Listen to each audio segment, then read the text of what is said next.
انہوں نے اجازت نہیں دی، اس کا ہم نے کنڈیم کیا اور ہم نے کہا کہ ہائی کورٹ میں ہماری اپلیکیشنیں پینڈنگ تھی. جب یہاں ہائی کورٹ نے ہمیں ریلیف نہیں دیا کہ بین لگا ہوا اور بی بی کو بھی اجازت نہیں دی کہ مل لے، تو اس پہ ہم نے کنڈیم کیا. پھر پولیٹیکل کمیٹی نے میٹنگ کر لی، اس کا جیسے ہوا تھا. ہم نے پھر حکومت نے یہ کہا تھا کہ ہم اپنے ڈاکٹر بھیجیں گے. ہم نے کسی بھی صورت میں حکومتی ڈاکٹر پہ تسلی کا نہیں کہا تھا.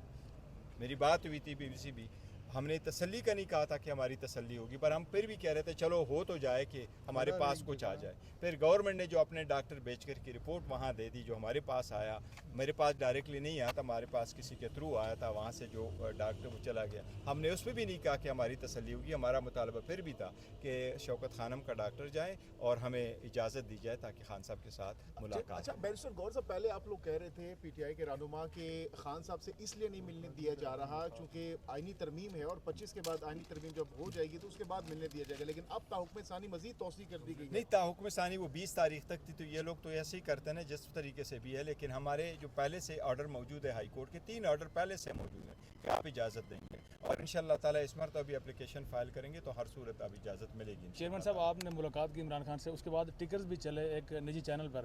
ٹکرز میں تو کہا گیا کہ سرزنش کی گئی، اس حوالے سے دیکھیں وہ سارے غلط تھے. ہم 5 بندے ملے تھے، میں بھی ملا تھا، سلمان راجہ صاحب بھی تھے، اسد کیسر صاحب تھے، علی ظفر صاحب تھے، اور اس کے ساتھ حامد رضا صاحب تھے. ہم خان صاحب کے ساتھ ملے تھے اور کوئی ایسی بات نہیں ہوئی تھی، بالکل ایسی بات نہیں ہوئی. تو سارا غلط اور ڈس انفارمیشن. کیا مقصد ہے مس انفارمیشن پھیلانے کا؟ دیکھو وہ سارے لوگوں کو، وہ دیکھو پی ٹی آئی کی قیادت کو ڈسکریڈٹ کرنا اور ہمارے ایک خلیج پیدا کرنا اور یہ پیدا کرنا کہ جی. لیکن ایک بات واضح ہے، پاکستان ایک چیز واضح ہے، پاکستان تحریک انصاف متحد ہے، اس میں کوئی فارورڈ بلاک نہیں ہے. سب کا لیڈر کل بھی تھا، آج بھی ہے، پرسوں بھی ہوگا، چاہے وہ جیل کے اندر ہے چاہے وہ جیل کے باہر ہے، اور وہ خان صاحب.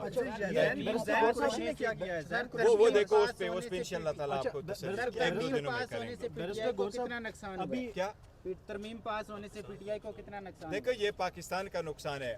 ایک اسٹیٹ جس کو کہتے ہیں ریاست، اس کے 3 ارگن ہوتے ہیں، اس میں سے ایک ارگن آپ ختم کرو تو ریاست کیسے محفوظ رہ سکتی ہے؟ آزاد عدلیہ جو ہے وہ تو لازم ہے، ملزوم ہے ایک بہترین ریاست کے لیے. اس لیے ہم نے فیوچر میں کچھ کرنے جا رہے ہیں. جو آپ نے احتجاج کی کال کی تھی اس پہ لوگ نہیں نکلے، جس پہ عمران نہیں، لوگ نکلتے ہر تاریخ میں نکلیں گے. اچھا بیرسٹر